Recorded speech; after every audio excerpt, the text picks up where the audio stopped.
mafy vehivavy io engane mba hanaraka azy avokoa ianareo vehivavy rehetra mba ho mafy tahaka azy zao foana aloha ny any mba zavatra tsiaritra eny aminy na izy mbola atao anatin'le fotoana ohatrany mbola tsy salama azy fady azy zany jonitra zany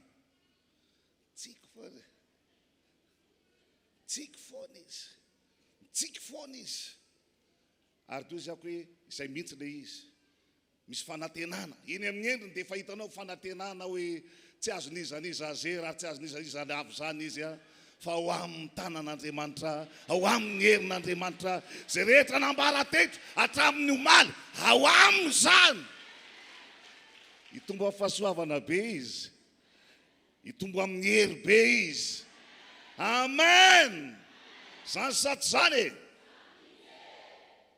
tena matsapa mahery aho satria anisany mba nandray anjara ny vavaka raha mbola misy koa fotoana dia ny vavaka ho an'ny ray aman-dreny nanokana fotoana vavaka ho an'ny ray aman-dreny saotra ny tompo fa tafita tany amin'Andriamanitra ny afatra ary zao manam-pirofo fa ny Andriamanitritsika Andriamanitra mpamaly vavaka Andriamanitra mpamaly vavaka zay rehetra mivavaka ho azy mendrika hiteka mafy an'Andriamanitra satria nahoana nahazo valim-bavaka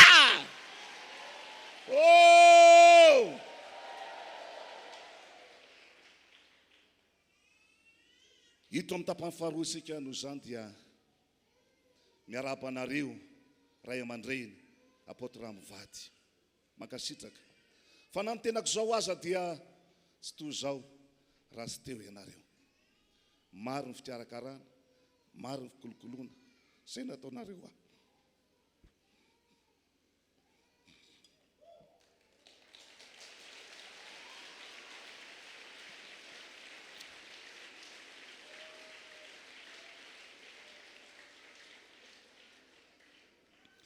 feno le fo tsy hoe malahelo fa faly loatra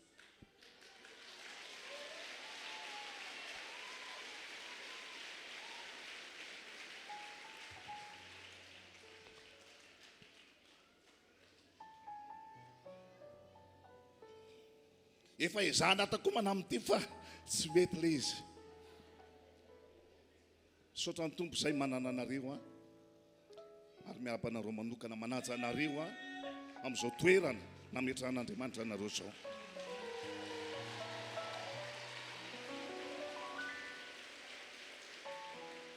miaraba manokana ihany koa anareo membre ao amin'ny CA fiangonana RHEFI izay tonga mamevonatra nyity fotoana androany ity ampitongon'Andriamanitra aminareo ny fahasoavan'Andriamanitra rehetra amin'ny fahaiza-mitantana rehetra dia ho ataon'Andriamanitra aminareo mpanoton'Andriamanitra ao amin'ny CA izany manaraka izany dia miaraba ihany koa ho antsika mpanoton'Andriamanitra fiangonana rahavavy tonga mamevonatra nyity fotoana androany ity enikatsa enim-boninahitra izay misy anareo izay manotrona sy mamevonatra nyity fotoana ity ho tahin'Andriamanitra ne ianareo sy ny asa fanompoana rehetra ny antson'Andriamanitra anareo izany ary eo ianareo mpanoton'Andriamanitra namana indrindrandrindra fa ny zanaka no tezaina izy mivady reto misy hatrany amin'ny 10 kilometatra tonga eto androany makasitraka mamevonatra anareo ihany koa izay ny amin'ny fahatongavanareo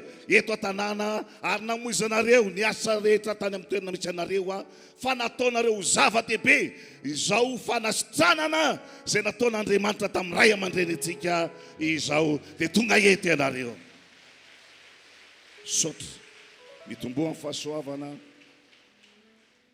ary na tsy atao hoe mitomboa milaza ary tsy maintsy malaza ianao satria adala maro tomba maro ny voaka avy amin'ny alalanao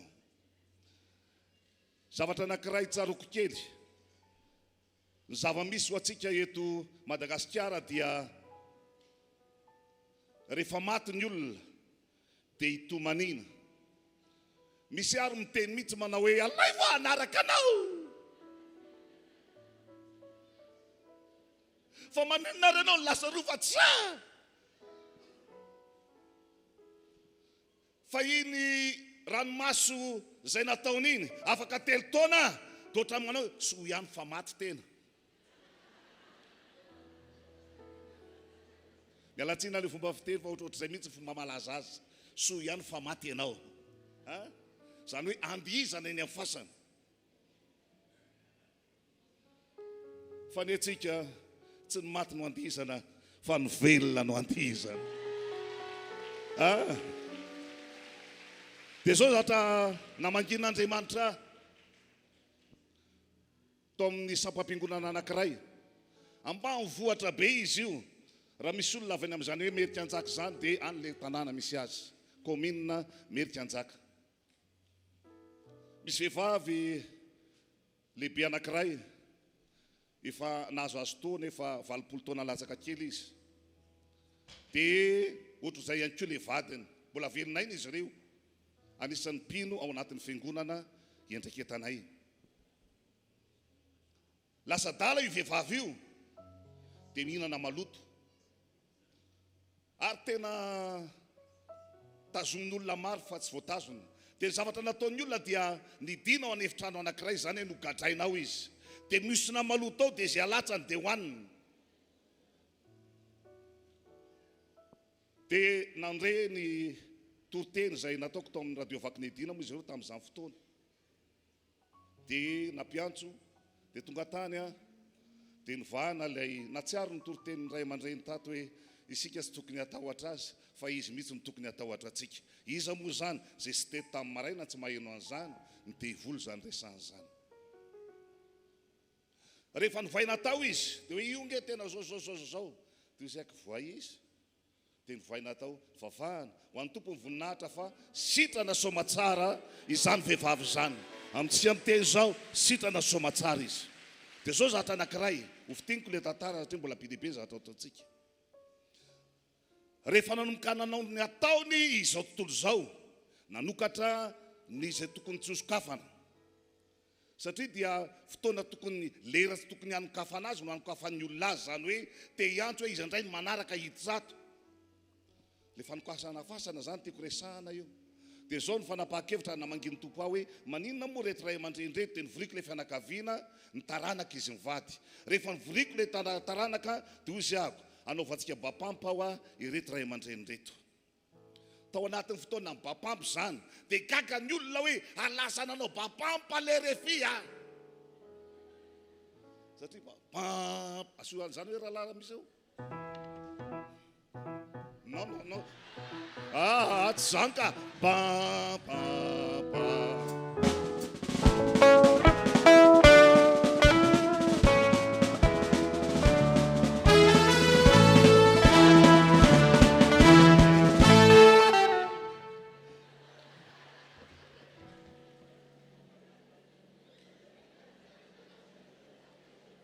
zany nataon'ny olona rehefa tonga ny fotoana mahatsiaro maty izy velona nefa iny olona tsisy ny tiarakara velona iny olona tsisy mba nijery maso ary zay no natonga ny reto zanaky reto ray aman-dreny reto nanapa-kevitra hoe andao anaovana fety mariny zany tsy diso mihitsy zany dia nanaovana fety nanaovana bapampa le izy mivady dia ny tenako ny antoka potifotsy be anankiray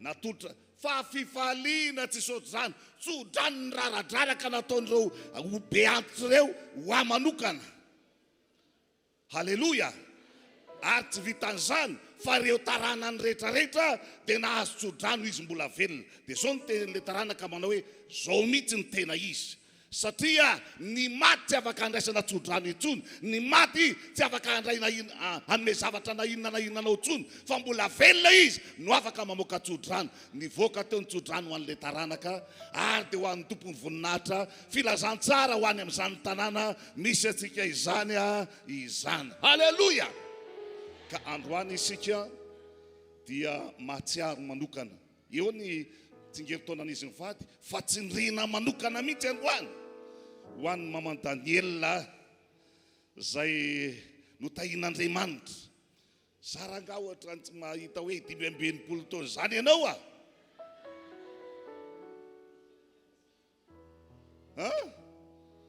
Fa tena mbola tena tanora asany ankizy nikarakara azy to hoe mahay mikarakara hoe mba ataovy ohatrany koa raha ry vadiko ry ohatra.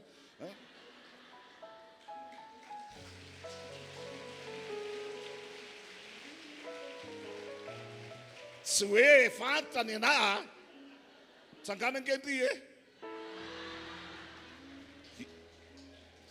tanareo am'izao ola tena tanora tsara. Fa raha mijery le hoe 5 taona ianao dia olona efa mangozogozo hoe tsy fantatra hoe maiza tsony zany olona zany. Ary nidina an'le totohatra izy teo mipitipity tena ino ale madame Daniel hitako tamin'ny voalohany satria nidina teo pitipitika mihitsy izy nidina an'le totohatra tetsy. Rariny ray faly kanefa tsy hoe hifaly fotsiny dia faly fa ny fifaliana dia manositra atsika hanao asa. Misy asa takina ao anatin'izany. Rehefa nanomboka nataonay le bapampa dia efa manana tena zany le izy mivady lehibe ary niandry niteneniko mihitsy le tarana hoe aza miteniteny mihitsy hoe izao ny zavatra omena azy fa ianareo taranany dia manomana hoa akanjo malabary kostima arak'izay mety aminareo ataovy betsaka mihitsy. Fa ny omeko azy amin'ity ndray mandeha ity botifotsy dia izao ny teniny zay ny taona ny ainanay. Izao zay vao mba hitafy ny tony botifotsy tony tsodrany lazaitra amin'ny raradraraka ny raisitro amin'ny anaran'i Jesosy. Ary amin'izao tsika niteny izao dia lasa ataonay ohatrany hoe fomba mampanao le izy hoe rehefa manomboka amin'ny bapampa dia efa misy taranaka miomana andray hoe taranaka izy andray izao manao bapampa eto an-tanàna dia ho tolorana amin'ny botifotsy mafana. Fa ny ary efa tsy maheno mafana tsony tsy maheno mangatsika tsony fa ny mbola velona ny milan'izany. Zany saty zany ka ho tsarovana manokana izao fety izao ary tena hoe ataotsika tena hoe horetany horendany ataovy malaza ho anareo le milalao an'le inona moa ty Facebook ataovy malaza fa misy an'izany vehivavy zany narary nandritra ny 7 taona efa nandrasan'ny olona vidianana lamba mena fa amin'izao fotoana izao iomana hitony filazantsara anamboatra tranon'Andriamanitra.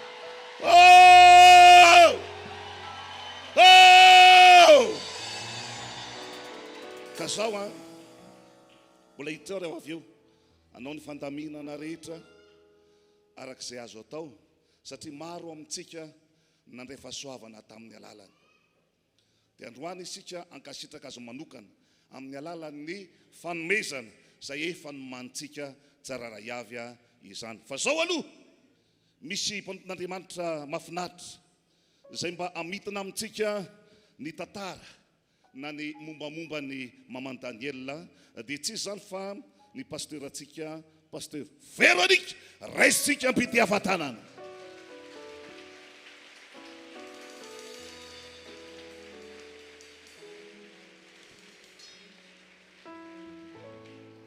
Miarabantsika rehetra amin'ny anaran'i Jesosy ny tenako.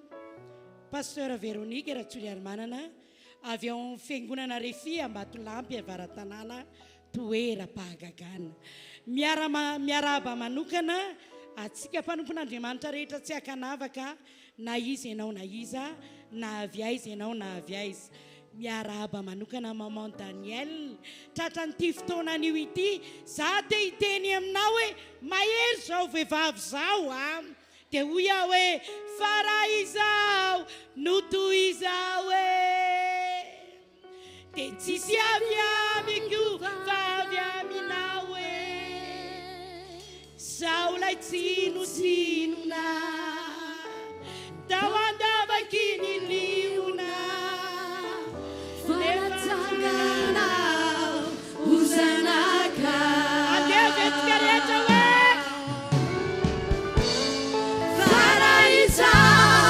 totoy izao dia tsisy avy amiko fa avy aminao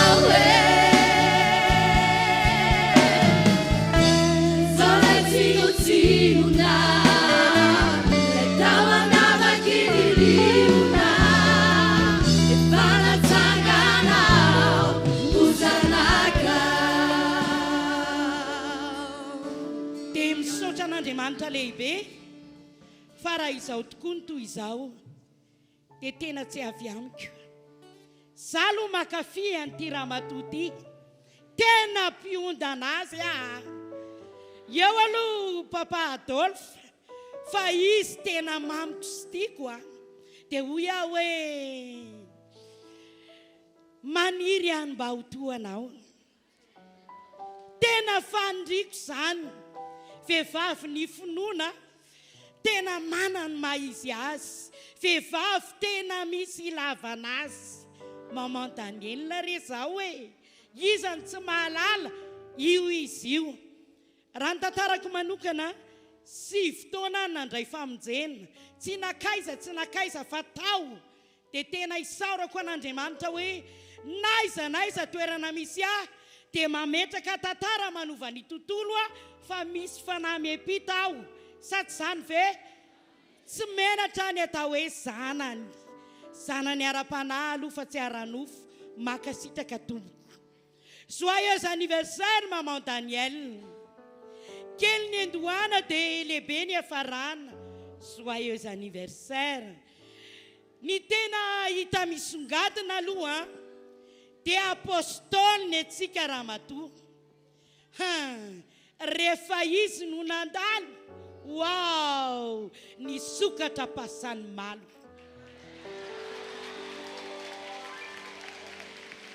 Tena tia tokoa nandaniny roandoha, trano natao tamin'ny rotsopeta nefa namonjena ny olona rehetra.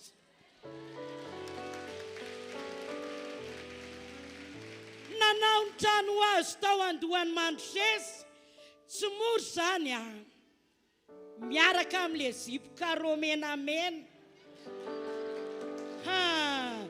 Izy aloha dia vehivavy tsy matao masomena. Nijoro ny trano azo, tsy moramora ny fiaretana, miaraka amin'ilay bararata rahetana. Tsy mora ho an'ny fiaretana, izy eo aloha dia izao ao aoriana, izay mahita dia variana. Vehivavy be herim-po tokoa fa mahavita zava-tsoa.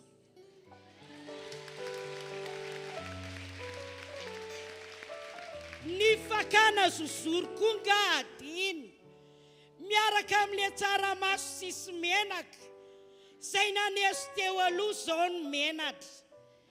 Indro tonga satao mavarina lay trano azo tao ao Monsieur Randry. Iza zao tsy ty trano be voninahitra ty. Kely ho any andohana dia lehibe ny hafarana.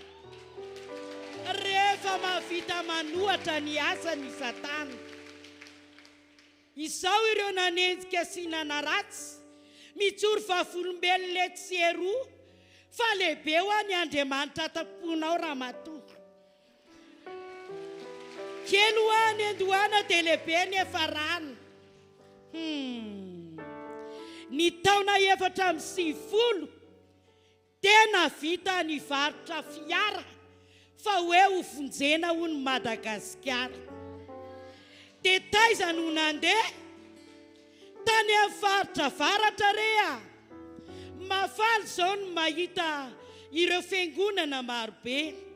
Pasteur tsy voatanisy, be da be ho any fiangonantsika, dia gohatra ny Toliady, mahajangatra ny Tamatavy, Antananarivo Fianaratsoa, isika rehetra izao nahazo tombotsoa no ny asa nataony ramatoa.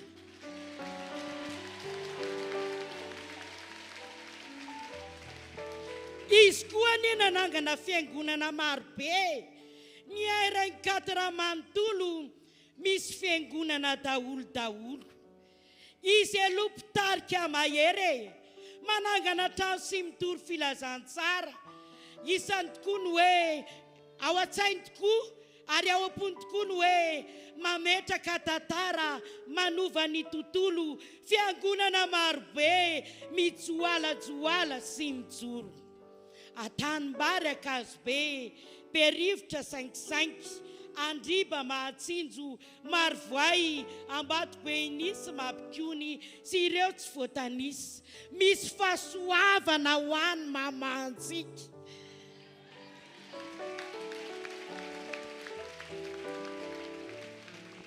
apôstôly mahery aza misaraka aminy a mba tsy ho very tetanako tsy adino ny asan'Andriamanitra tsy mampino mariky boby sy mery tsy atosika be tafo ohatrany tsirabe ory zareo a mandeha ho any mandeha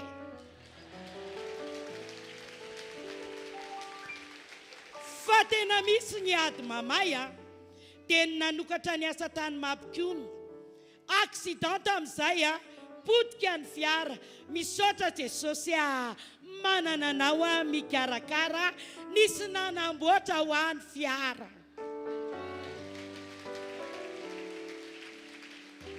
ny aina rehetra voaro daholo sofateny ny aina rehetra voaro avokoa sofateny tombontsotoa ny devolo miandro poinsa fankoains ao ana tsara devolo miandro poinsa averenka indray mandeha devolo miandro poinsa fankoains Satan zao menatra fa ny asa ao mampikony mandroso be tarihany pasteur Tibe dia afatanana ho an'Andriamanitra ny tena mampahery a misy ny ady sy ny olana fa ao am Jesosy ho any tena vahaolana fantatrao ve fa nandalo aretina mafy be nandritra ny 20 taona manontolo 2018 ka hatramin'ny 2026 foana teo any aretina tsy misy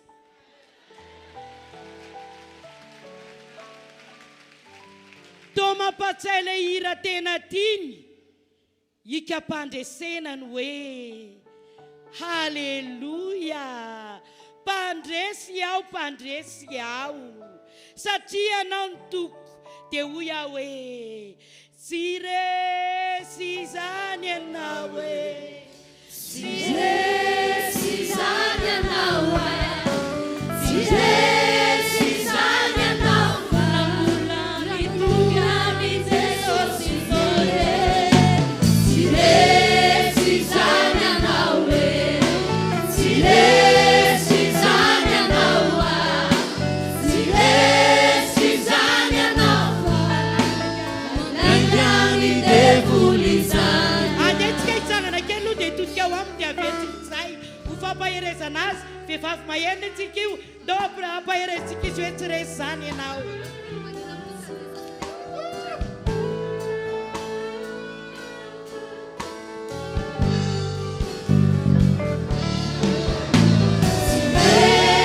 izany ianao hoe tsy resy izany ianao tsy resy izany ianao tokany Jesosy voe tsy resy izany ianao hoe tsy resy izany ianao tsy resy izany ianao nangany devolo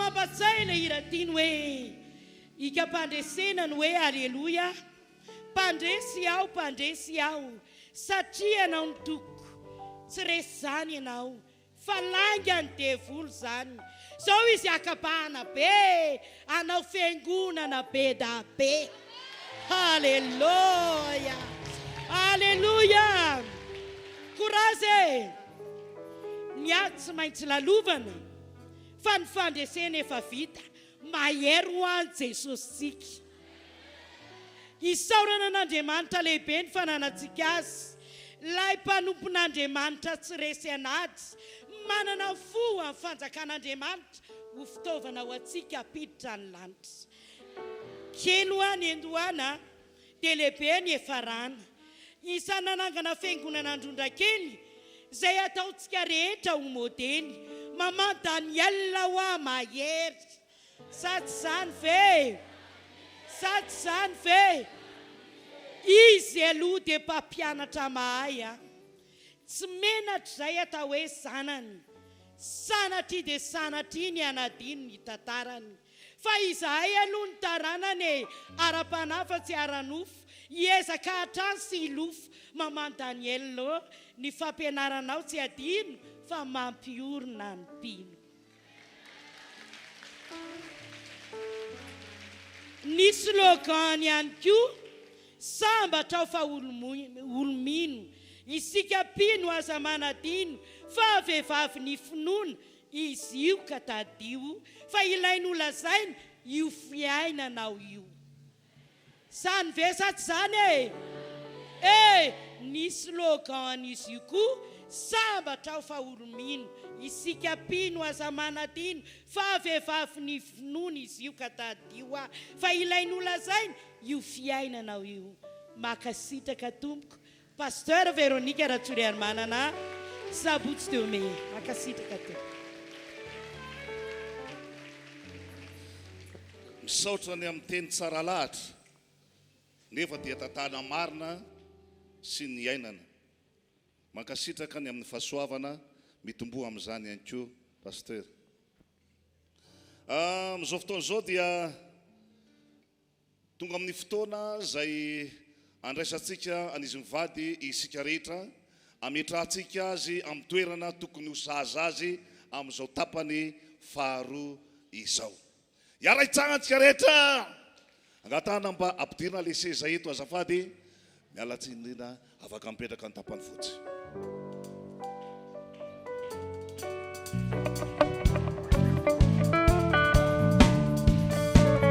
Misy ny toerana izay natokana afahantsika mandray azy mivady a.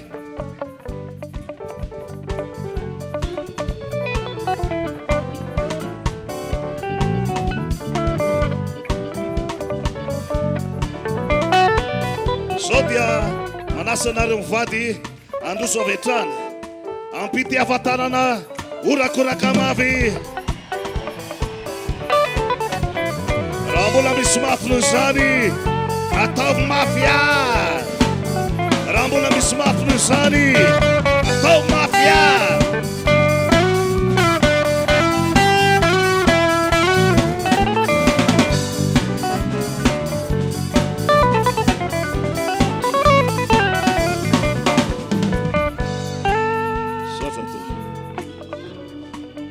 Afaka mahazo ny toerantsika isika, afaka mahazo ny toeranareo ihany koa ianareo mivady, satria efa tonga ao amin'ny toerana izay ahafahany mandray ireo vokatry ny fo, vokatry ny fitiavana ho anareo izay nahatsapa nandray fahasoavana, dia aza mbola maika aloha fa enony fandaminana. Satria raha ny zavatra nataony tombo tamintsika tamin'ny alalany, dia tsisy an'izany sahiteny hoe za aloha tsy nandray, fa nasiana ny fandaminana. Noho zany ho antsika rehetra zany fiangonana avy eto Androndrakely, ao zany ireo hoe sampana lehilahy lehibe, vehivavy lehibe, sekoly-Alahady, tanora, arak'izay fandaminana efa nataontsika eto Androndrakely, dia angatahana zany anareo solotena avy amin'izy ireny izay mitondra ilay fanomezana mba androso avy hatrany aty aloha aty tompoko azafady.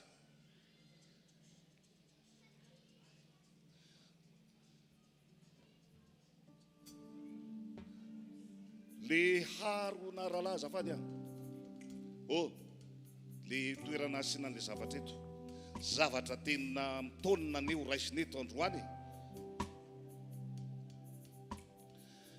Mandroso avy hatrany, malakilaky kely tompoko azafady. Ianareo avy eto Androndrakely mpino izay tena imaty-matesana izy mivady, andoliany andro manalina mba ho tahina sy ho ambininy. Dia ianareo aloha ny voalohany mandroso milahatra eto aloha. Eno tsara ho ihany filazana fa sao dia diso ny tantara.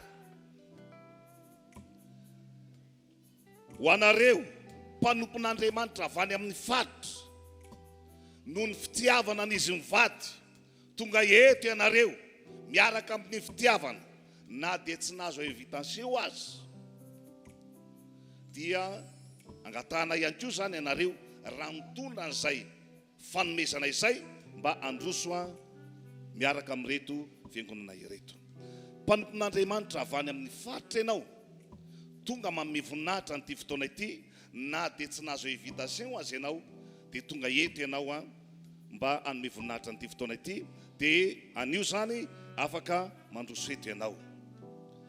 Fa kosa ho atsika mpanompon'Andriamanitra rehetra avy any amin'ny faritra, dia ny fiarabana ho anao izay nazo invitation indray ty resako ty dia tsy eto ny fiarabana fa atsy amin'ny lanonana zany no manatanteraka an'izay fiarabana izay isika. Atsy amin'ny lanonana zany ho an'le nazo invitation rehetrarehetra zany, na fianakaviana ianao, na mpanompon'Andriamanitra ianao, na iza nazo invitation, dia ary amin'ny lanonana famaranana any zany tsika no manatanteraka ny fiarabana. Ao tsara fa raha misy zany averiko ihany mpanompon'Andriamanitra avy any amin'ny faritra tsy nazo invitation ianao, nefa anio manana an'izay fahaterem-panahy izay hanome fanomezana, dia mandroso eto miaraka amin'ireto mpanompon'Andriamanitra ireto. Tsy adino ao anatin'izany koa rehefa tanteraka soma tsara ny fanomezana izay ataon'ireto fiangonana ireto, dia ireto ray aman-dreny reto dia anisan'ny foloa mpitantana ny fiangonana RHEFI, zany hoe misy membre zany miaraka amin'izy ireo. Noho zany ao arinan'ny fiarabana izay ataon'ireto fiangonana ireto sy ny sotena izay avy any amin'ny faritra ka tonga teto tsy nazo invitation no miarapa aloha vitsy zay dia ireo membre vao amin'ny andray zany no omentsika ny laharana manaraka, dia miomany anareo satria za zao mieritreritra hoe raha misy tena tokony amin'ny goavana indrindra raha mahita ny asa nataon'izy mivady tao, dia anisan'izany zany le tena goavana zany aminay, ka mino zay fandroany hanome goavana indrindra koa zany. Sotra toboko eny azy, izay no ela, izay ny lava, izay ny fohy fa amin'izao tsy am'teny zao dia omentsika any ray aman-dreny mpanompon'Andriamanitra rasoa manana falso lanto ny fitenenana. Mandroso anao pasteur.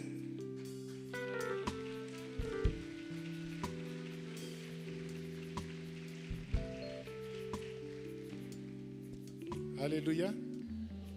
Ny voalohany teny dia faly miarabantsika rehetra aloha sy tonga amin'ity fotoana androany ity, ary manaja ireo mpanompon'Andriamanitra lehibe tonga eto. Eo moa zany eo amin'ny filakevim-pitantarana amin'ny RHEFI tonga eto, miarabanareo manokana tompoko sady manaja anareo. Miaraba ihany koa ireo mpanompon'Andriamanitra ray aman-dreny lehibe amin'ny fiangonana Rahavavy, ary androany moa fotoana manokana ho an'ny ray aman-dreny be atsika, dia miaraba ny apôtre 𝑹𝘼𝑵𝘿𝑹𝘼𝑵𝘿𝑹𝘼 natratrarana ny tsingeri-taona nahaterahan'a ary tsindriana manokana moa ho an'ny maman Daniel izay natratra ny 𝑓OTOAM-BAVAKA taona tamin'ity andro androany 3 ny volana May 2024. Andriamanitra ny tahanareo tompoko ary nampahery ihany tenin'ny ray aman-dreny be pasteur Nalson hoe mbola hitombo 50 taona ny fahitany pasteur apôtre Adolphe. Zay le izy. Dia rehefa nikôtikôtiky teo le izy teo sa hoe hatratra ny taona mosesy any zany, hatratra 20 taona ane anareo mivady, ary tany an-dapa koa ifantenen'izany tamin'ny ny apôtre nandeha farany ozy tamin'ny fiangonana hoe hivavaka antsika mba hatratra 20 taona ny mpanompon'Andriamanitra, ka anareo mivady ane hatratra an'izay tokoa raha mbola tsy tonga Jesosy. Dia raha andray fitenena eto moa ny tena koa dia manao azafady indrindra re tompoko, fa tsy hoe zany no olona tena fara mahay miteny indrindra na mahay mikabary, fa tena anisan'ny zavatra tsy nianarako indrindra zany hoe ny kabary zany, tsy mahay mandahateny ihany koa tsy nianatra ny kabarina ihany koa hoe nianatra nandahateny fa niofana ho mpitoroteny ka dia ny antony ijoroka eto moa zany dia noho ny amin'reto soloteny avy amin'ny fiangonana RHEFI izay tandreman'izy mivady apôtra RHEFI 𝘂𝑵𝑍𝑡𝑍 misy isan-karazany moa izy ireo ao ireo groupy isan-karazany solotenany groupy ao ihany koa ireo ray aman-dreny lehilahy lehibe sy ny vehivavy lehibe ao ihany koa ny solotenan'ireo sekoly Alahady izay miaraka amiketo ary tsy adino ihany koa ny fisinay mpanompon'Andriamanitra avy any amin'ny province fa nyteny teto angamba pasteur 𝘂𝑂𝙨𝒕𝙚𝒖𝙧 pasteur 𝘂𝑍𝑡𝑍 hoe misy avy tany amin'ny 10 kilometra lavitra kanefa tonga eto dia za mitsangana zao ngamba mba hanisany satria ny amin'ny 310 kilometra misy fa rehefa nandre an'ity fotoanandroany ity dia raisinay tena zava-dehibe tokoa ny androandroany dia tonga eto mijoro averiko ihany hoe tsy hoe mahay miteny akory na mahay mikabary ary raha miatrika an'ireto olona maro manana maizy azy indrindra reto mpanompon'Andriamanitra ray aman-dreny loloavina tapon'ny loha mahita an'ireo ray aman-dreny ihany koa izay efa fotsy volo elany etezina lava volo moa ny fomba fiteny eo ihany koa ny vehivavy kitapon'ny finosana ireo ankizy tanora izay toko hoe silofo sy dimby taony nianatra fianarana avaram-pianarana mahay miteny dia ataoko hoe tsy izany tokony hitsangana eto fa noho ny amin'reto solotena vitsivitsy reto moa dia nomeny ihany teny ka dia 𝑋𝒂𝙨𝒕𝙚𝒖𝑧 tompoko ny teny ary na dia toka zao hoe nomeny ihany teny ny tena marina dia zao na dia nomena azy ny teny za miala tsiny fa tsy tokony izany ho ilaza fa za tokony ilazana ary tsy hoe ihany koa hoe zany tokony hiteny fa tokony hitenenana ka dia mamerina fialatsiny fialana fondro miala salofito ny fiteny malagasy zay re tompoko no ataoko hoe lava fa tsy lava fitenenanao fa dia misy teny nitolo zay hoe ny godoro atoriana hony misy sesiny ary ny laoka matsiro misy saosiny ka dia tonga dia nivetikira vetin-dresaka angamba no teneniketo dia ny amin'ny ataoko hoe fiarabana indrindra ny an'ny nahatratraran'ny tsingeri-taona nahaterahan'ny izy mivady dia apôtra 𝘂𝑵𝑍𝑡𝑍 zany ary tsindriko manokana moa androany ny anniversaire na tsingeri-taona nahaterahan'ny maman Daniel za manokana tena ambarako aminareo eto fa tena nisan'ny nahazo tombontsoa lehibe tamin'izy mivady ireo indrindra maman Daniel satria tadidiko fa tany amin'ny 720 no nanolo tena ho an'i Jesosy dia za koa moa mba nafana fo ihany fa tsy ela tao aorianany nanolorako tena dia efa niditra plainte dia nitaizain'izy mivady tao nandritra ny taona maro alohan'ny nandehanako tany Mahajanga sy nandefasana tany Andampa rehefa taty aoriny fa tena hitako hoe tena ray aman-dreny ireo ary raha nandreny fampianarana maly mandraina sy androany hariva dia samy resaka avokoa hoe vehivavy tsara fa za rô mahita fa nyrenitsika eto maman Daniel tena reny miavaka tena reny miavaka tena reny tsara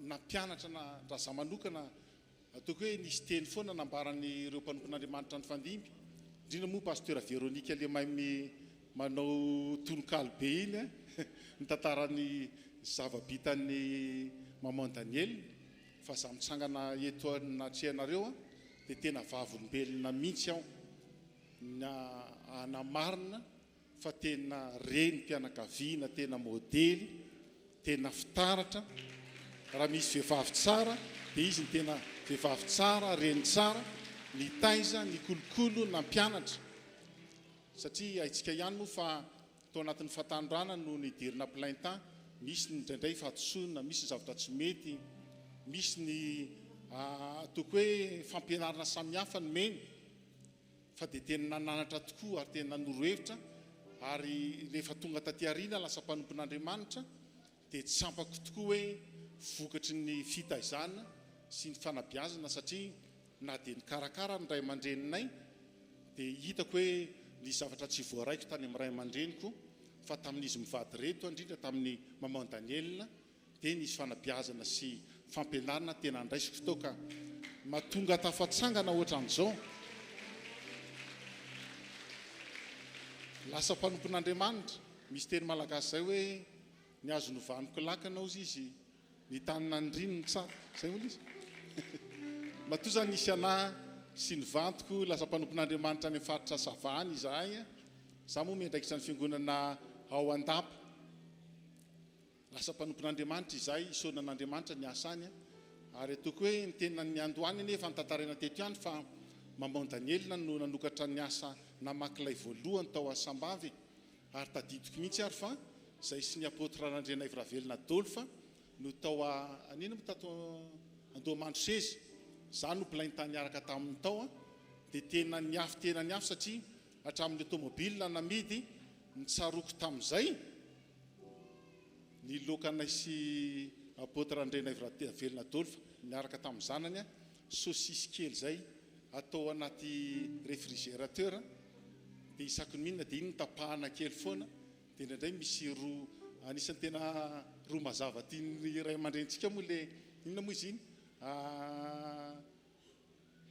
trondromaina trondromaina siarana dia zay foana no hoaninay tena tiako tenena zany hoe tena atao anatin'ny fiafiana ary ny ray aman-drentsika tato dia nandritra ny volana vitsivitsy ny tany Sambava nanokatra ny asan'Andriamanitra ka raha misy vokatra goavana mitranga ny Sambava satria isorana ny tompo fa marobe ny sampam-piangonana efa mitsangana raha ohatra ny anay any Andapa fotsiny dia efa misy mandeha lalana 2 andro rahalahy manangana fiangonana misy mandeha hatrany amin'ny lalana 3 andro mandeha tongotra tsisy tomobile manangana fiangonana ary tena marobe ny olona manolo tena sy resy lanitra be dia be ny fahagagana ny antony fototra na tonga an'izany dia noho ny amin'izy mivady reto indrindra maman Daniel zay miaraka amintsika teto ka dia za manokana aloha tena makasitraka ary mino fa mitovy amiko reto namako mitsangana reto hoe tena makasitraka ny amin'ny fisian'ny renitsika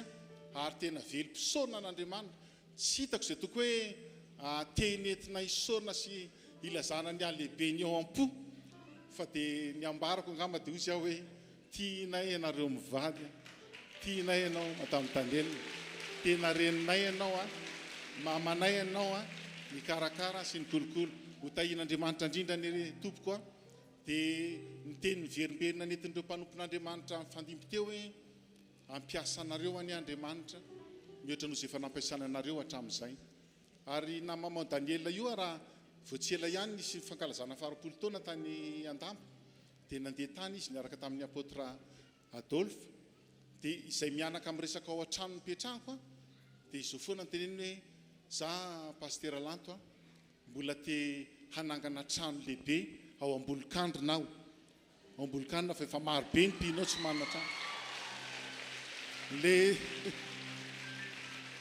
zay le Ambolokandrona zay aloha efa rianay hatrany Andapa mihitsy fa tena ampolin'le ray aman-dreny dia za zany tena mandinika mihitsy hoe tena mbola anatin'ny renitsika foana maman Daniel foana zany hoe hanao trano fiangonana izany satria izay mihitsy nisan'ny anjoka dia tompony hoe ombanao tompoko hitanareo mivady hanampy anareo na amin'ny ara-bola na amin'ny ara-pitaovana na ara-pahasalamana na amin'ny hery sy tanjaka na fahalalana na fahendrena hanampy anareo any Andriamanitra amin'ny zavatra rehetra mety ilaina ataterahana ny antson'Andriamanitra ka ozy izy aho hoe tsy ala eto tany mihitsy ianareo raha tsy tateraka ny tanjon'Andriamanitra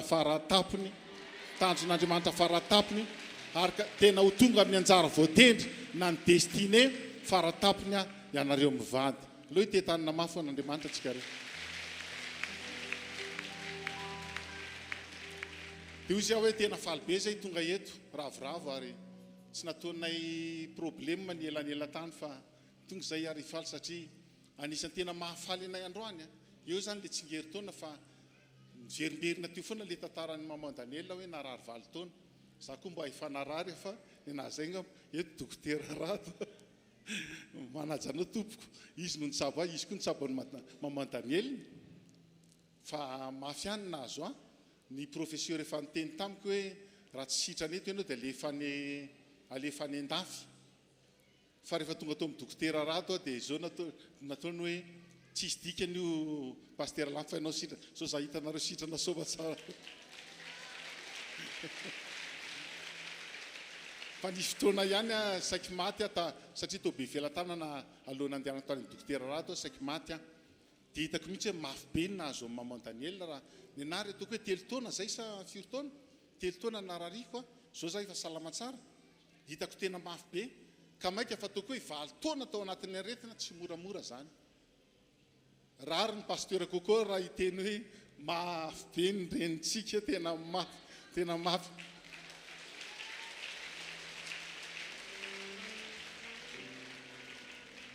dia vokatrany tonga eto zay miaraka mifaly tompoko mifaly no ny amin'ny tsingeri-taona nahaterahana ary tena feny fifaliana ihany koa indrindrandrindra ny amin'ny fiarahanay mifaly aminao maman Daniel ny amin'ny fandresena goavana nyraisinao tamin'ny alalan'ny fahasalamana sy ny fanasitranana izay nomen'Andriamanitra anao dia tonga eto zay tena hiaraka hifaly rehefa tonga ny antso tonga ny fanasana dia araka ny teniko teo hoe tonga zahay manao tongotra miara-mamindra ary fo miara-mipaly aminareo mivady dia akoatran'izay moa tompoko raha ataoko hoe fiarabana fotsiny ihany no hoentinay eto dia takany mandeha anila takany kirarony be mo filaza azy zany tsy dia mahiteny malagasy firy teny tsy mietiny eky mandeha anila takany kirarony be minay ihany fa dia ho arahanay asa ny fisaorina sy fankasitrana anareo mivady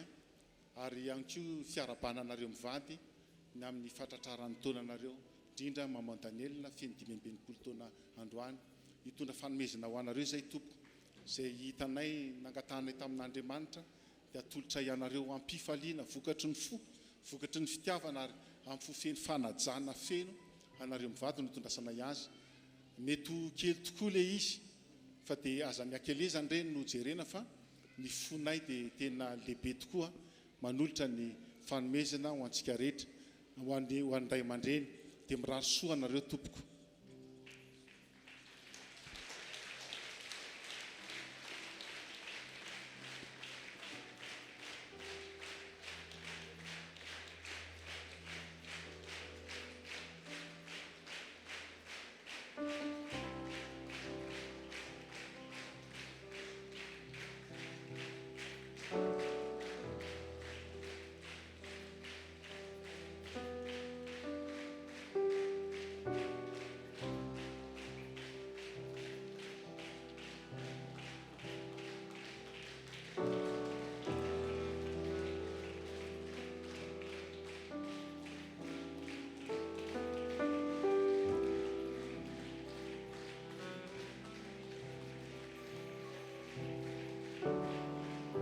ataontsika tena mafy tsara ohatra ny teako le fareraka zany ataovy teaky ny mpandresy satria mifandresen'ny mamantsika dia fandresetsika jiaby mafy tsara ho an'i Jesosy ny teatanina tompo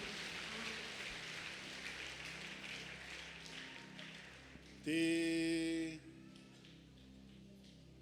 hivavaka ho anareo zay tompoko satria fanomezana moa mety ho lany ihany fa mino zay fa ny fitahin'Andriamanitra dia haritra mandrakizay araka ten'Andriamanitra izy hitahinao Jehovah dia voatamandrakizay ary hotahina koa ny taranaky ny marina fitahina zay raisinareo mivady ane hotahina tokoa ianareo mivady ary ny taranakareo ny zanakareo ny vinanto ny zafikely zafindalika sy ny taranaka rehetra mifandimby raha mbola tsy ho avy Jesosy dia hatratran'izany fitahina zany satria ny baibolitsika moa miteny hoe ny ozina dia hatramin'ny taranaka faefatra no tratran'ny ozina fa ny fitahina kosa dia mahatratratra any amin'ny taranaka arivo mandimby ka raha hivavaka ho anareo zahay fiangonana manontolo dia mino aho fa hotahina ianareo mivady ho elavely ianareo mivady ho ampian'Andriamanitra ianareo amin'ny zavatra rehetra ilainareo fanampiana ary dia hatratra ny taranakareo mifandimby ane ny fitahina izay ho tonononay fiangonana raha azo atao tompoko dia manainga atsika fomba fitenay manainga mavesatra atsika rehetra mba hitsangana dia hivavaka isika mino fa misy zavatra be dia be ao anatin'ny fonao ao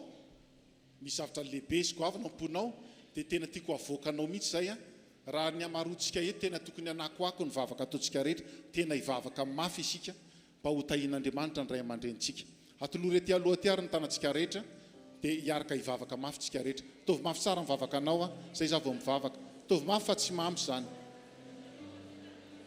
ry tompo Andriamanitra rainay izy any an-danitra misaotra anao indrindra amin'ny anaran'i Jesosy Kristy tompo izahay ny amin'ny famindrapona lehibe sy ny fahasoavanao ka notahinao tratran'ity androandroany ity fa 3 ny volana May taona 2024 zay fahatsiarovana tsingeri-taona nahaterahan'i maman Daniel ary ny an'ny apôtre 𝑹𝘼𝑵𝘿𝑹𝑹𝑗𝑒𝑙𝑁a Dôlova dia tsy adinonay ny 21 avril 2024 misaotra Andriamanitra fa ny famindraponao sy ny fahasoavanao no natoy izao azy ary mbola mahavelonay na mangataka aminao zay mbola hanana tompona andro ahavelomana hatrany izy araka ny teninao manao hoe satria izao no niraiketan'ny fitiavana dia ho fikisako fa ela velona izy ary asehoko azy ny famonjeko ho amarinina ho amin'izy mivady ireo any zany Andriamanitra ka ho tratratra indrindra ho tsara fiafarana ny fiainan'izy mivady sy ny taranany rehetra ary amin'ny anaran'i Jesosy no angatahako aminao Andriamanitra ataovy mahita fity sitraka eo anatrehanao hatrany hatrany izy ireo ataovy mahita fity sitraka eo anatrehan'ireo mpanompon'Andriamanitra zay zanany naterana mpiara-miasa aminy ataovy mahita fity sitraka amin'ny fiangonana manontolo na ny eto Madagasikara na ny eto Antananarivo na ny any amin'ny faritany eny hatrany ampitan-dranomasina mangataka aminao aho ny mpiara-miasa aminy rehetra hitoetra ho mahafatoky ho mahatoky ho loyal hatrany ka tsisy na dia anankiray aza hivadika aminazy Andriamanitra tahinao indrindra reo mpanomponao reo efa nampiasa azy ianao hatramin'izay ary hisaorana ianao indrindra ny zavatra efa nataonao teo amin'ny fiainana sy ny fanompony mangataka aminao indrindra izahay fiangonana manontolo mivavaka aminao mba tena ampiasa azy ireo mihoatra lavitra ianao hiara hiasa aminao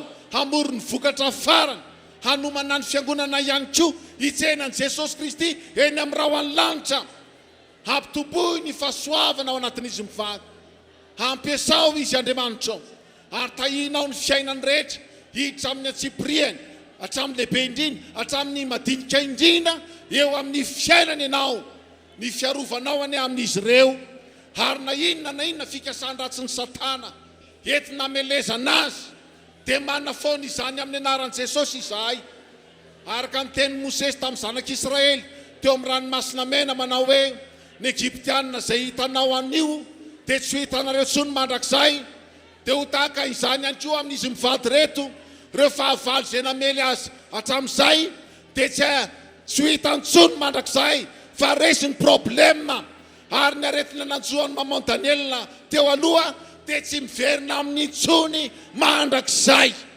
amin'ny anaran'i Jesosy manonona fahasalaman'Andriamanitra ny herin'Andriamanitra tanjaka avy amin'Andriamanitra ho amin'izy mivady ireo ka ho ela velona ho ela velona ho ela velona ho ela velona ho ela velona ho ela velona ho ela velona ho ela velona ho ela velona ho ela velona izy mivady ireo ry tompo Andriamanitray arovanao amin'ny ranao tsisy lozanjo azy tsisy aretina nakaiky ny lainy ny trano izay amboary maman Daniel dia ho vitany soma tsara izany ary havita be mihoatra lavitra no izay vitany teo aloha ary izy ho tanteraka amin'ny anaran'i Jesosy izany misaotra nina ry Andriamanitray mankasitraka manaja ary velom-pisaorana anao zahay indrindrandrindra ny amin'ny fahaveloman'ny maman Daniel tamin'ny fotoana nandalovan'ny aretina mafy santra teo amin'ny fiainany narovanao ny tahinao nositranonao izy ka dia tena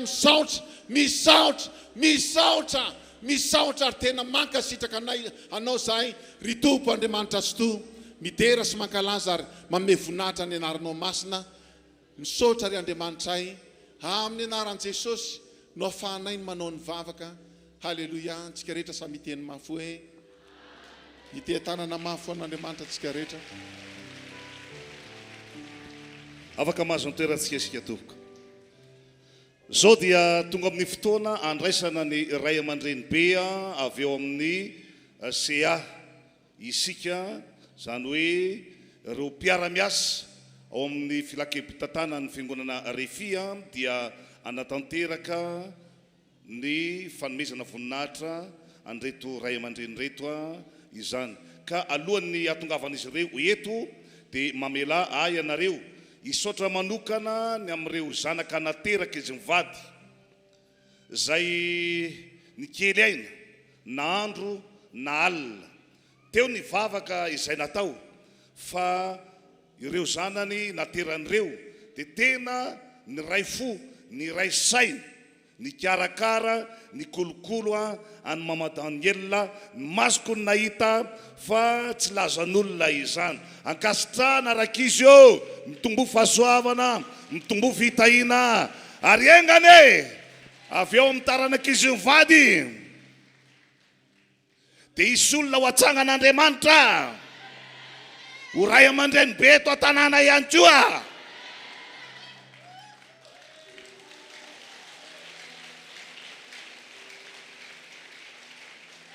Tsy apozonareo na voninahitra sefy be ino ho lasa mpanompon'Andriamanitra lehibe ray aman-dreny eto an-tanàna. Haleluya! Zao ary tompoko dia andray atsika avy eo amin'ny membre ao amin'ny CA zany mandrosa ianareo tompoko manaja ray aman-dreny isany. Tehaka mafitsika rehetra raha mba mety dia hiara-hitsangantsika fandraisantsika andreto ray aman-dreny be ajaina avy eo amin'ny filakevim-pitantanana ny fiangonana RHEFI ireto izany.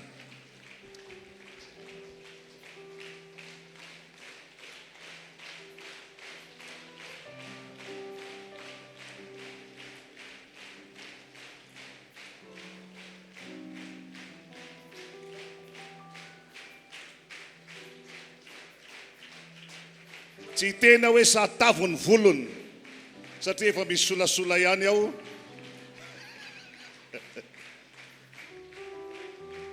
Fa ray aman-dreny manany maizy azy ao anatin'ny filakevim-pitantanana ny fiangonana RHEFI ireto mijoro manoloana ireto omena azy ireo ny fitenenana tompoko.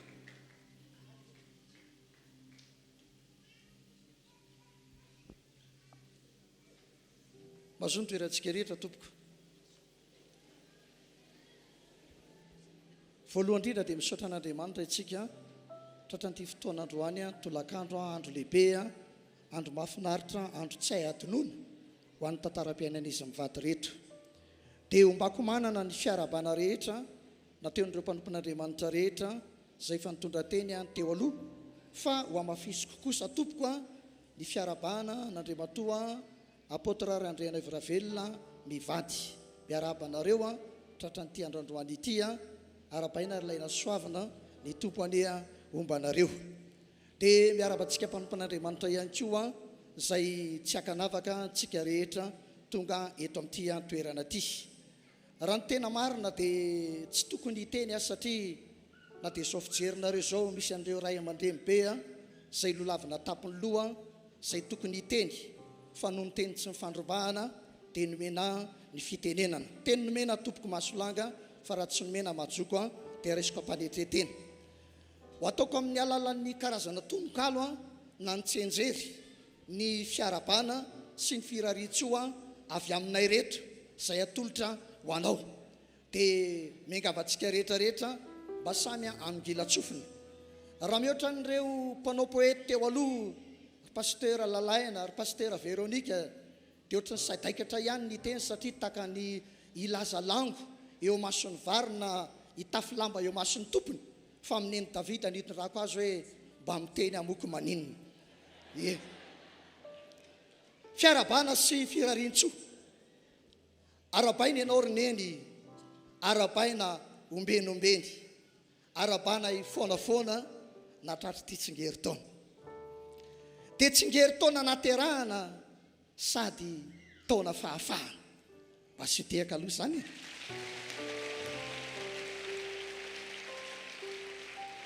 Arabaina velonaina ny devolo ny alamaina satria reo ady maro sy reo sakana dia nivain'ny tompo fisandratana. Alleluia. Arabaina ianao nandresy rehefa avaly maro nifanesy.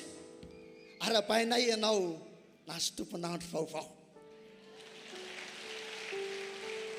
Arabaina ombana iteny mamy ho ela velona ianao eto an-tany. Arabaina ifinaritra ho tafita any an-danitra. Arabaina ianao mama Daniel, areo ratsy rehetra efa lasa sy ny elona. Arabaina ianao mama Dani nahatratra ty andro ity. Avelao any mba hiteny ny mombamombanao roneny, fa tena hafa loatra hoa indrindra ianao zao sava.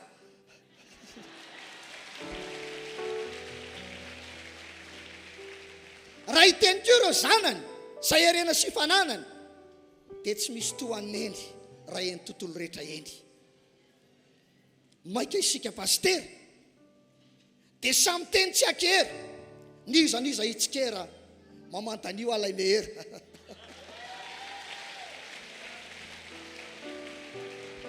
Antanio ane apôtre, il n'a pas besoin d'autre. Fa la hivady mariazy, io ihany ny vehivavy mahavita azy. Ary isika fiangonana, raha tsy hoe mitonatonana, dia samy mijoro vavolombelona fa hoekeo a mamantanelona.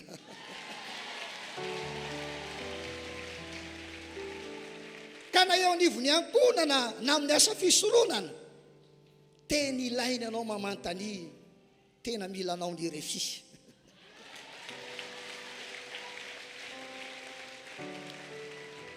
Mirary soa anao zay mama Daniel, itombo tanjaka, itombo hery ary tena ho ela velona. Ka Jesosy tombo ao ambony ampaharitra ny famindrapony. Itombo hatrany koa ny fahasoavana amin'ny fitahiny ianao hitavany. Itombo koa reo fahaiza-manao avitanao reo andraikitrao. Reo fikasanao rehetra ane ho to noho ny fitahin'ilay tsy to, dia ho lavrary sy ho totosa reo andraikitrao miavosa. Fiadanana ane ifamaty amin'ny andronao rehetra ary tena ho tsara fatra, fiadanana tsy manam-petra. Izay manisy soanao ane ho tahiny na paster na mpino na olon-tsotra na fianakaviana, fa zay ratsy saina ka manapozina, aleo anazy zareo ny fahafatesana sy ny ozina.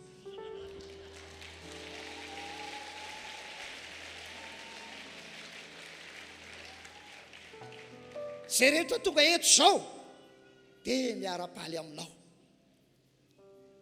ka akoatra ny fiarabana sy ny firaritso, rehefa aveo zahay anome kado.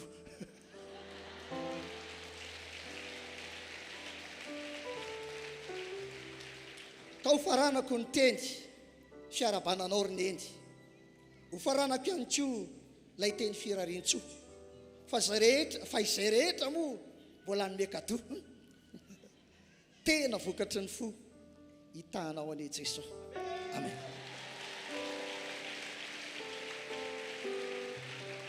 Zay tompoko no fiarabana, firaritso, zay tsy ho asiko sasany tsony, fa voafio anatin'izay dia angataka ny ray aman-dreny lehibe, ny ray aman-dreny pasteur RHEFI anamafy an'izay amin'ny alalan'ny vavaka, satria ny vavaka na asokantoka fa mihoatra lavitra noho ny fanomezana zay atolotra rehefa aveo reto andriambavilanitra eto dia anolotra lay kadoa ho anareo roa.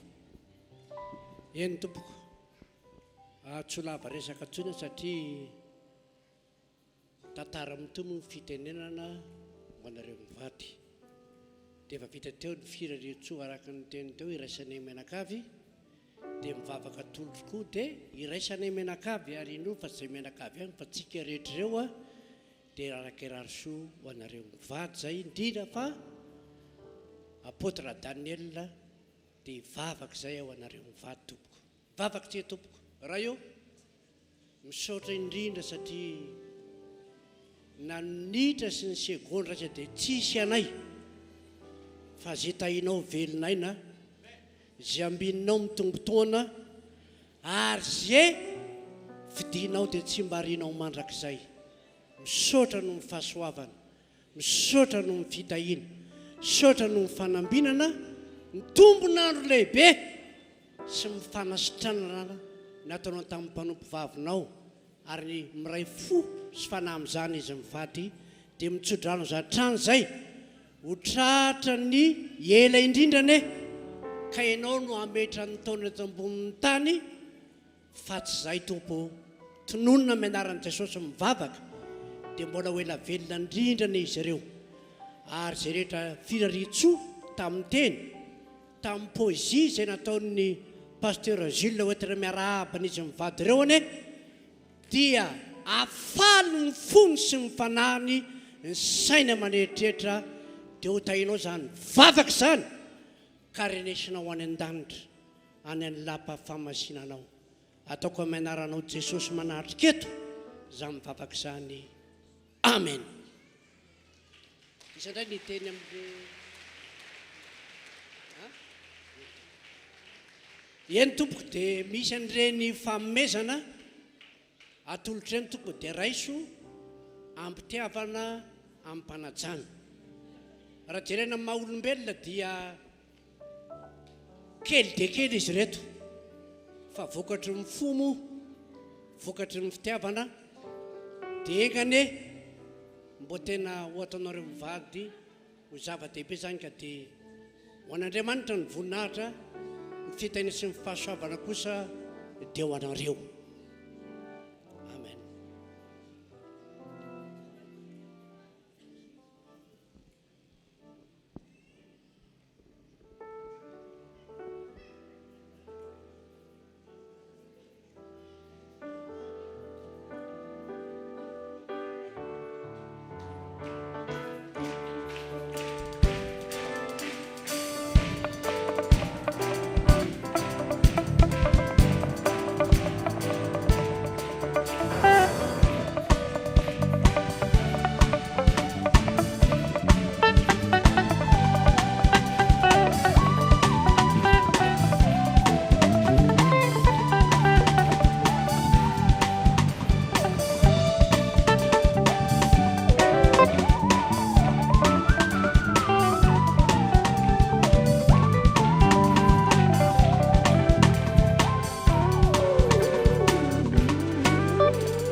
Eny atoko batany amboara ny batany amboara oe eny azy afaka omena toerana ianareo a membre atao amin'ny sia zany a mazony toeranareo afaka mazony toeranareo ihany koa ianareo eny azy tonga amin'ny fotoana zay andraisan'ny ray aman-dreny be antsika fitenena isika amin'izao fotoana izao dia tsy izay zany fa ny apôtra Andriana Ivaravelona ajaina eto amin'ity toerana ity izy no isolotena an'izy mivady amin'ny alalan'ny fisaorana ny fankasitrahana amverina ihany fa ho atsika rehetra zay nahazo invitation zany dia ary ny fiarabana ho anareo fianakaviana ho anareo mpanompon'Andriamanitra ho atsika zay tsy vita teto rehetrarehetra dia ary amin'ny lanonana zany no tanterahana ilay izy izany ka iteka siorakoraka mahabetsika mbola tsy ampitsangana zany mbola tsy ampitsangana zany mbola tsy ampitsangana zany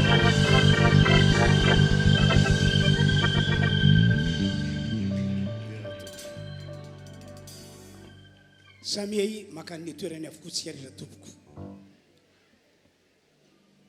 raisinay ho fahasoavana lehibe ho any mivady ho fanomezana voninahitran'Andriamanitra zao androany Alahady fa 3 volana me taona 2024 izao satria androany no ankalazaina ny tsingeri-taona nahaterahanay zay rahanay aminareo fiangonana aminareo mpanompon'Andriamanitra aminareo fianakaviana aminareo namana rehetra misaotra n'Andriamanitra izahay ary misaotra nareo tompoko ny amin'ny aja sy voninahitra natolotrareo ho anay teo matsapa sambatra izahay fa manana anareo ho taranaka tezainay hoentinay hiaraka aminay ho any an-danitra ka dia hoy izahay hoe mareta hatramin'ny farany eo fampona tompo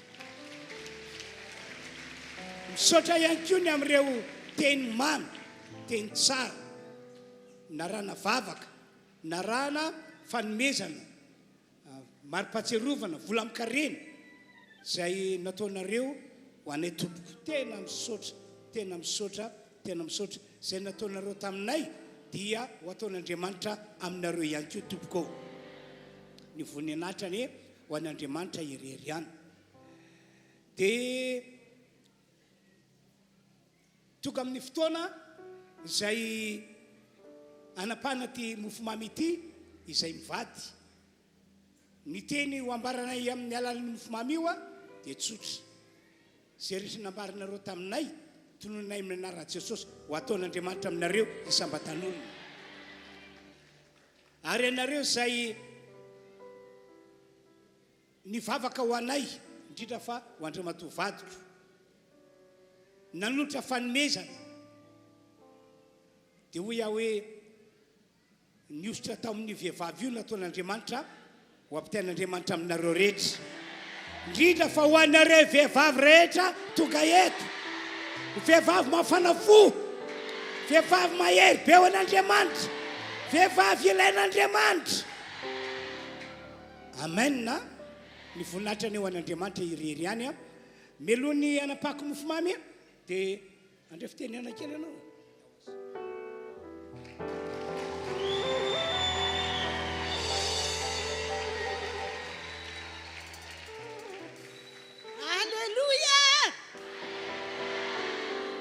Sota betsaka nareo fiangonana fa ny teny rehetra zay ambaranareo sy ny vavaka nataonareo dia hery manosika hatrany androso aleluia ary hery manosika mba hanao be ho an'Andriamanitra ihany ary tsy tapitra teo ny tantara fa mbola mitoy hatrany dia misaotra tompoko tahian'Andriamanitra daholo Androndrakely sy ny manodidina zay tonga manarika eto androany bisous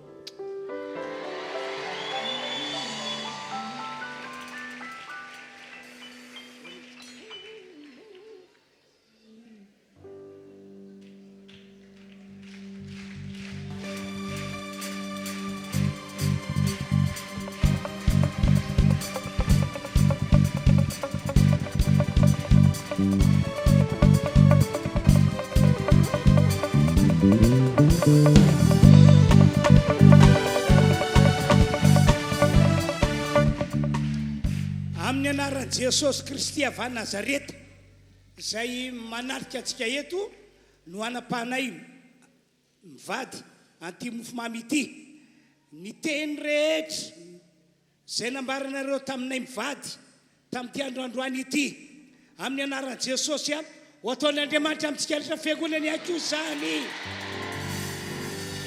fanampy zany zao fiangonana nitondran'Andriamanitra anay mivady dia ianareo no vavolombelona ho mpitoro filazantsara avokoa sika rehetra ho mpanasitrana ny marary mpanafaka ny voafatotra ary aomby be mihitsy amin'izay rehetra ataonareo any ianareo tompoko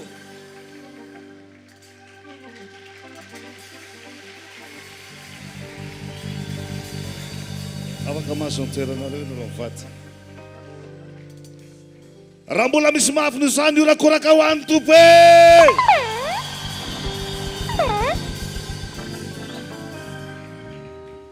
Amin'izao fotoana izao dia andray anjara fitenenana eto a misaotra paster kokoa na ame fitenenana ialana tsiny fa mihinan-tatsaka aza hono misy vary azafady mihinam-bary aza misy latsaka androany mo tafiditra ato anatin'ity ivon'ny fankalazana ity mihitsy sika tapaka ny gâteau nomeny apôstôly lehibe nitsodranao antsika rehetra engany ho tanterako ambony lohany izay manao amen mafy rehetra koa zany amen amen amen misy zavatra anankiray lehibe moa izay hoe tsy ampandeferina androany tsy fantatra na inona saika ho tenen'ny paster kokoa fa misaotra anao fa zany ny azakazahako teto satria zany ho vato namelan-kafatra ato mandrosoa to ianao paster RHEFI 𝘋𝒨𝒖𝙧 izy no voalahatra ato anatin'ity fandarana to ity ho atolotra eto hivavaka ho anneny Daniel satria na iapôtra azy ato anatin'ity fandarana nomeny ity dia nangataka mihitsy isy vavaka manokana mihitsy a ho any vady malalan'io eto androany ka ny mpanompon'Andriamanitra paster atsika RHEFI mpitandrina ny fiangonana ho aloatra mangoro ambatondra zaka tapitanàna no hivavaka ho azy ka omeko ny paster tiana zany ny micro a raiso ny fitahinanao fa vao any paster atsika ianao zany alleloia voalohany indrindra dia mankasitraka an'Andriamanitra lehibe moa ny fahasoavany sy ny fitahiny tratran'ity fotoana lehibe ity sika rehetra loha tiaka mafo an'Andriamanitra mankasitraka an'Andriamanitra tsika satria mbola mahatanjaka sy salama ny ray aman-drenitsika ho tahina hatrany an'izy ireo ary mankasitraka an'Andriamanitra ny amin'ny fahavelomany ray neny valy zay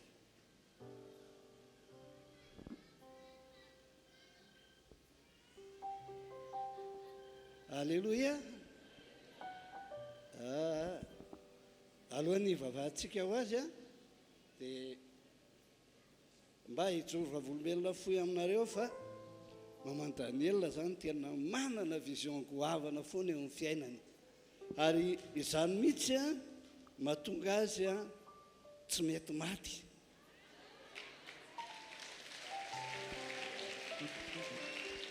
alohan'ny ijoroako vavolombelona alohan'ny resako hivavahana ho azy hijoro vavolombelona aminao fa tao anatin'ny covid iny dia narary saika maty tena efa mbavahoana amin'ny fahafatesana tokoa satria sepitra be dia mba niantso ny pastera diary hoe marary dia zao ny teniny tamiko manao ny dada ozy izy amin'ny asan'Andriamanitra efa afa-po ve dia ozy tena mbola tsy afa-po tena mbola tsy afa-po aho fa zao amin'ny visionko mbola hanangana fiangonana roa na telo eto Ambatondrazaka satria mifindra moa ny ostroneny manao fiangonana izay mianaka koa moa mpiaraka foana rehefa resaka fanaovatrano dia zao ny tenin'ny pastera diary tsy makany zany zay ozy izy zany efa amin'ny tena efa mafy fa tsy makany zany zay ozy izy fa velo dady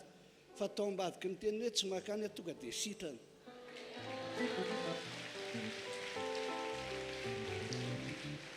dia zao ny zavatra anankiray nandresy lahatra hoe ny olona raha mbola misy vision ao anatiny tsy maty zany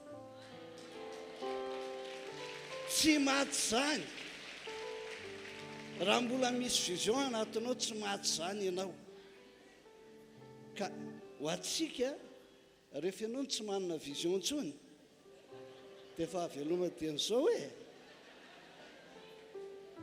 fa maman Daniel manana vision ary misaotra ny tompo satria izay mianaka moa zany mpiara-miasa foana hatramin'izay nanangana andrenitrano RHEFI rehetrarehetra reny dia tena ao anatiny foana anao trano ary eo afaly be hoe anao trano ray atsy ambolokandrina dia hoe mbola vita be tsika mbola eto foana dia tena zava-dehibe amiko ny fisiny a satria zay mahatonga ohatrany hoe misy sentiment foana rehefa miresaka an'izay satria tsy toy izao tokoa zahay raha tsisy azy tena mifanakaiky fo be zay ary zaza ndraindray nefa misy zavatra manavesatra azy afarany dia aty amiko izy manala ny fony sary na amin'izy vady aza ka misy manavesatra azy dia tsy hita zela zany azy dia zany afarany a dia manala ny fony dia manao saky dia sabo leo foana aloha zany eo izy miteny zay teneniny eo a dia zay ny tsy afoizako azy a ary dia tahina ny taranako noho ny fisiny a izy mivady reo ka dia zay moa ny zava-dehibe dia manana vision be dehibe izy zany amin'ny asan'Andriamanitra izay atao a ka izany ny antony ivavahantsika azy kanefa alohan'izay a dia mifono aminareo fa zao ny teny tamin'ny fiangonanay matetika isika hoa rehefa misy olana mahavita ny fahadianana ray volana fa rehefa mivany olana tsy mahavita ny fahadianana 3 andro ivavaka isotra an'Andriamanitra fotsiny ka zahay a tahaka manokana rehefa misy mpanompon'Andriamanitra mandalo ady dia tena mivavaka ary zay ry izy mivady a isan'andro latsinainy hatramin'ny lahady a dia misy fitariam-bavaka foana mivavaka ho anareo mivady ary zay sy ny taranakay a dia tsy maintsy miprezenté anareo mivady foana alohan'ny akatra eo ambony estrady satria tsy hikoriana ny ositra eo aminay a raha tsy teo nareo dia mivavaka ho anareo foana zahay isan'andro a any Ambatondrazaka any misy mpitondram-bavaka ary isorako an'Andriamanitra ary isorako ny mpanompon'Andriamanitra ny fidianany ahy hitondram-bavaka teto satria anisan'ny tao anatin'ny groupe 14 any groupe 14 tsara vavaka isan-kazomana sabotsy manao intercession teto amin'ity tanàna niaraka tamin'izy mivady ao Pasamaly foana tamin'izany dia androany ny fideny a hivavaka ho azy a za mino fa mihainy vavaka Andriamanitra ka isika tsy za ihany ny vavaka ho azy fa isika rehetra anatanteraka n'ilay Matio 7:7-7 hoe raha misy rona teny mifanaiky angata-javatra amin'ny anarako a dia ho ataoko izany dia raha zasy ianao zany ny angataka za moa zany tsy mieritreritra azy mivady reo faty mitsotra izy fotoana tany Pasamaly nisy fetin'ankalazaina zareo zay dia zao nitsotraniko taminy zao zay moa tsy afaka mitsotrany satria zanaka fa ny firaritsona ataoko taminy hoe tsy ho faty eny anareo fa hitsenan Jesosy velona eny amin'ny lanitra ary mino an'izany a fa ny génération antsika zao ny génération hitsenan Jesosy eny amin'ny lanitra ka tsy handia fahafatesana ny anareo a fa tena hitsenan Jesosy velona eny amin'ny lanitra ary tsapako mihitsy na eto tsaroko tsara fifidianany CM fa nandalo ady zay ny fidy hoe iza ny atao filoha satria tsy misy ray aman-dreny mihoatra anareo pasteur rehetra matetika miresaka amiko hoe sambatra nareo manana andreny ho ray aman-dreny tena ray aman-dreny reo ary hitako fa tena ray aman-dreny zay mahatonga anay mpanompon'Andriamanitra tena tsy misalasala tahaka ny amin'ny fiangonako isa-taona tsy maintsy miakatra ty manaritra gisy efa mampolony a manaritra fanomezana ho azy satria tena ray aman-dreninay reo zay tsy terena manome an'ireo a fa ray aman-dreny reo ary zay indrindra no any an-tanako atsika zany ray aman-dreny zany tsy volovoleny hoe zay ray aman-dreny fa zany misy zavatra mipetraka ao anaty ka na iza netana na iza tsy anetana zay ray aman-dreninay reo dia tsapanay zany ray izy mivady a ka hivavaka ho anay anareo izahay za sy ny taranako tsy miala raha mbola velonay nareo fa eto foan'izay a ninona filazan'olona momba anay somary masitsika fiteny zany amin'olona mety sianaka masitsika fiteny fa zay tsy miala aminareo zany ninona fijerin'ny olona ndao tsika hivavaka ho azy ary hitsangantsika rehetra hivavaka ho amin'ny madame Daniel isika amin'ireo vision rehetra zay ka sainy atao anome hery anome tanjaka azy anefa Andriamanitra isotra an'Andriamanitra nefa tsika ny amin'ny fahavelomany a tena isotra ho anay manokana tena mivavaka ho azy mba ho velona izy a ary tena mivavaka foana isan'andro tsaroko ary farany a atao tamatavy a za olona tena ainy tsenjery mihitsy hatramin'ny anarako fa rehefa tonga tao hoe ao madame Daniel tamin'ny convention farany tany tamatavy teo mety ray aman-dreny apôtre Rodolphe atao aminy afa tsy hainy ny anarako izy ty ozy izy apôtre toy hoe pastena niriny avy any Atsirabe nalahelo be tena adiny madama teo izy pastera hoe pastera tiana avy any ka inona ny lazaiko teo izy madama tamin'izany a dia inona ny tiako ampitainy tena misaotra amin'ny tompo fa sitrana somatsara izy a ndotsika hisaotra an'Andriamanitra dia hivavaka ho amin'ny vision izany raiko tsara indrindra sainy an-danitra eo misaotra anao any amin'ny madame Daniel ray aman-dreny tokoa izy tompo misaotra anao any amin'ny fitahinao azy Andriamanitra mbola nanomezanao aina fofinaina no nanomezanao azy hery tanjaka no nanomezanao azy fahasalamana tanteraka misaotra tompo ny haino andreo vavaka ina nandritra ny valo taona ianao ny haino andreo fangatahana ina nandritra ny valo taona ianao ka no hamarinonao teo amin'ny fiainana izany no hamarinonao teo amin'ny fiainana izany zany no hisaorako anao androany zany no ankalazako ny anaranao fa tena Andriamanitra mihaino vavaka ianao Andriamanitra mamaly vavaka ianao ary mbola tianao io mpanomponao io izany no angatahnay ho azy androany Andriamanitra mbola manana vision tsara aminy ianao apetrao am-pony foana ny vision anao Andriamanitra sokafo isan'andro ny masom-panany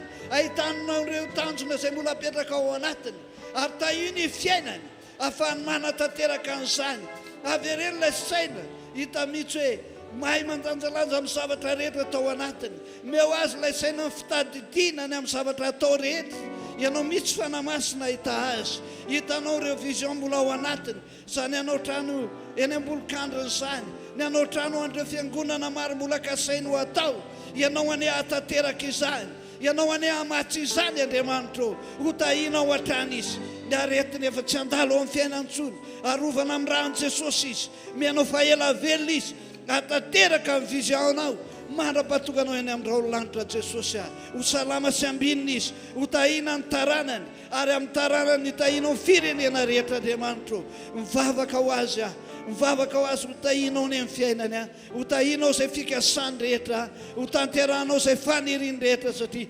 matateraka amin'ny faniriny mariny ianao mariny eo anatrehanao izy dia tahio Andriamanitra meo azy foana ny fahasalamana meo azy foana ny hery sy tanjaka meo azy foana Andriamanitra ny saina malady meo azy ilay fahendreny anangan-javatra heran'izao ty firenena dia mino Andriamanitra mbola petraka ao amin'ny fitiavana an'izany asanao izany ary dia tao izy mba tena hisoambiazana hatrany amin'izay rehetra ataony ho amin'ny fitoriana filazantsara izay tena hetaheta ao anatiny dia mbola hampiasa azy mihoatra lavitra ianao fampianarana izay ataony dia tahio izy mbola tsy ovy izany fampianarana izany fa hitondra fanovana firehetana indray ho an'ny fiangonana ny fijoroany ninonina mahasoa azy Andriamanitra dia mahatateraka izany ianao dia mankasitraka raha io tahinao ihany koa pasteur Adolphe Andriamanitra tahinao ny apôtre Andriamanitra meo hery meo tanjaka meo fahasalamana toy izy io hatrany izy mba hanampahendrena mihoatra lavitra no izay fanananany mba tena ho ray aman-dreny tokoa an'izy ireo dia tahio mitaranany tsy hoe tamavesatra ho azy mivady fa tena fitaovana mahery eo am-pelantanin'Andriamanitra amin'ny anaran'i Jesosy dia mankasitraka raha io amen misaotra indrindra tompoko